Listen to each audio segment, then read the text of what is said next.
Hey everyone, welcome back. Today we're going to review the best superhero shows of 2021. So the contenders this year was WandaVision, Superman and Lois, The Falcon and the Winter Soldier, Invincible, Jupiter's Legacy, MODOK, Loki, What If, and Hawkeye.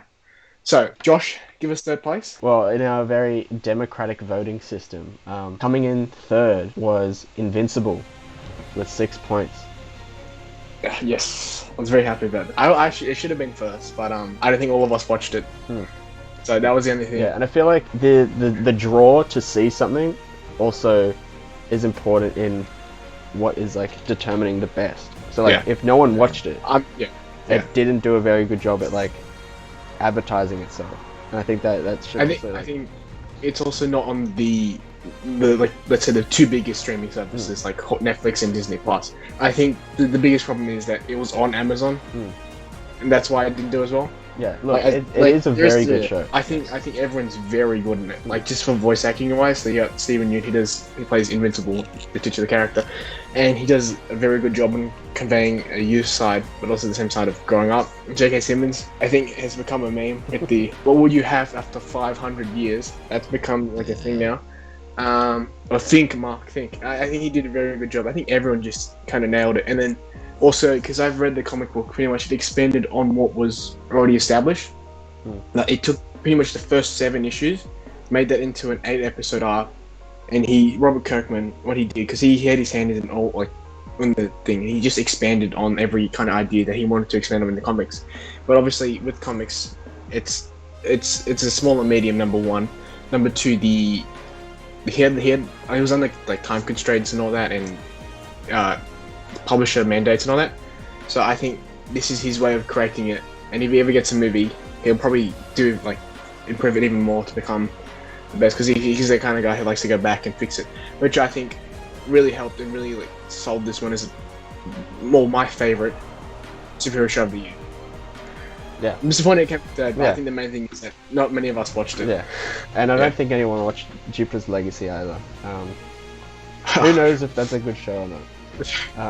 Let's just go by Netflix, like the ratings, and say it got cancelled after 1 season. So let's just leave it at that. Who knows? Well, coming in second place is WandaVision. Oh, that's surprising. I thought that would have been first. It is a very good show. I would say that's probably one of my favorites of this year, just because of how different it was, how entertaining it was. I used to watch a lot of like old like TV stuff like Bewitched and I Dream of Jeannie, which they were taking a lot of influence of. So I really enjoyed those parts. Some episodes I would say were a bit off, as with all TV shows. But it's just that ending to me that wasn't. I think that was like a common thing throughout all the MCU shows, kind of Marvel shows, except for Loki. But I think Loki kind of swerved it by doing something very different to the other ones. I think even What If suffered from the same thing. So they needed the big CGI fight, and it didn't really work with the tone. I think WandaVision could have done a lot more kind of mystical and fantastical elements to it, and played with the sitcom genre. Like it was already had the kind of sitcom format already established and all that, and it just didn't pay it off. And I think that's the one missing thing that I thought from it. But I think same with Falcon and the Winter Soldier, the final episode just kind of annoyed me a bit. And I think with Hawkeye, I have my issues with the finale of Hawkeye, especially with the Kingpin representation, but I think it also suffered from the same thing. It just didn't have the same kind of weight as like earlier episodes. Like I think especially what really like the one episode I do remember, it's not from WandaVision, but it's from Falcon and the Winter Soldier. But I think the fight at the start of episode 5 between Falcon, Bucky, and US Agent, I thought that had the most emotional weight and was one of the most gripping parts. But the thing is, the series just wasn't as good as WandaVision as a whole. I think WandaVision had better moments, better elements, and all that. Yeah.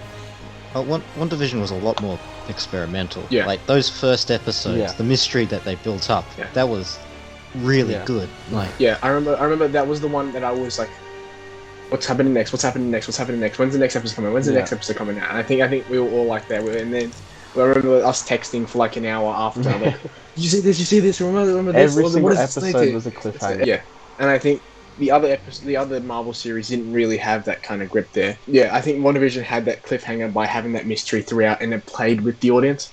And I really like that. The only thing, also the other problem I had with it was the Ralph Boner. Yeah, that.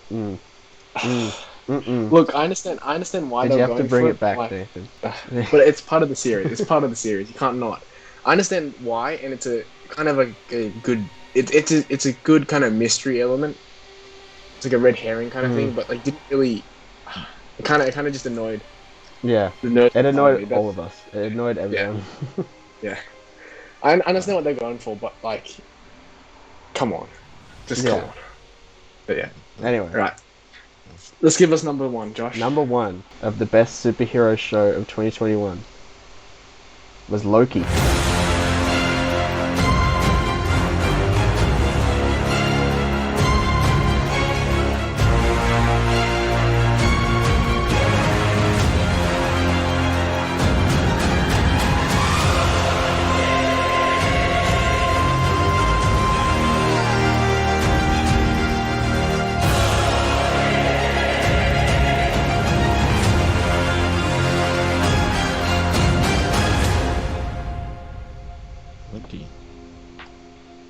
Definitely an interesting one.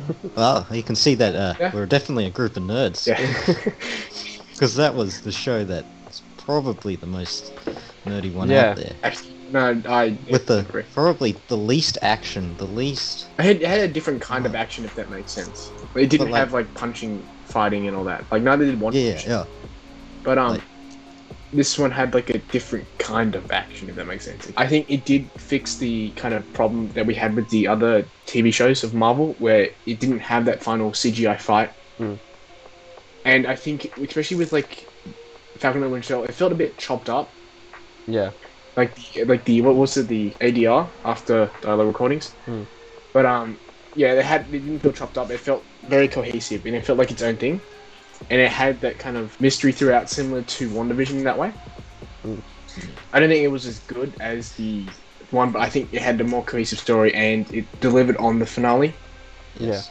I think also that if you weren't a comics fan, you wouldn't understand who that Hero Max is. Yeah, and that there's kind of not thing. as much tension in that last like whole 30 minutes of the episode. If you're not, I thought that knowing. I thought there was. Yeah. Well, I think it's tension for the nerds, not for the people outside who have no clue what it means. I think because it's very kind of multiversal and focuses on that. Yeah, like, but I really enjoyed that tension. I really enjoyed that tension in that. I think it's different kind of tension. Yeah. And I really enjoyed it. I think also the Loki variants were fun. We had no clue that they were going to come, and they just it was like what we didn't know. Like most things were kind of like spoiled for me because of like rumors and leaks and all that. But this one had no clue any of that was coming, which was really surprising, and I think it was a really good payoff in that way. And I think similar with Hawkeye, they had the kind of big villain at the end that no one had a clue about. I think that's kind of leading very more into like a comic booky kind of world. Yeah. And I think that's actually what I really like, but at the same time, it's going to lose a lot of audiences. Yeah. Like people are going to go, like, who's that? And they're going to have no clue. They don't have any reference to go back to. They have to go to the comic books.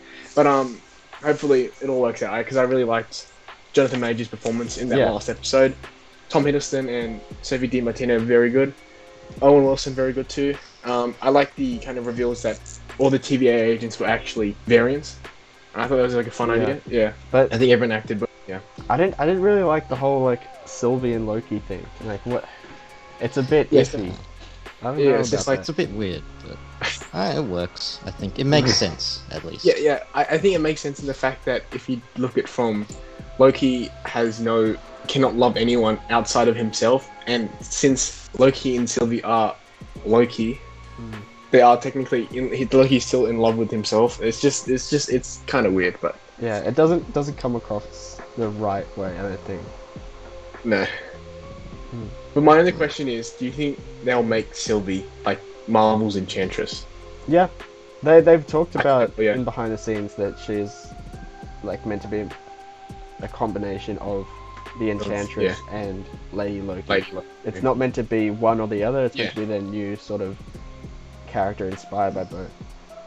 Yeah, I know. Actually, to be honest, I kind of prefer it this way because then it kind of like takes her away from Thor and gives her her own kind of thing. Because like the only kind of thing that made it interesting really was that she was in love with like the more of the Enchantress was in love with Thor in the comic books, but like it's never really like been an actual kind of integral point or anything like that. It's never really intrigued me in that way. I think doing this is a lot more intriguing for the MCU. So that wraps up our best superhero show of 2021. And comment below what you thought about the list and the winners. And yeah, like and subscribe. Thank you, everyone.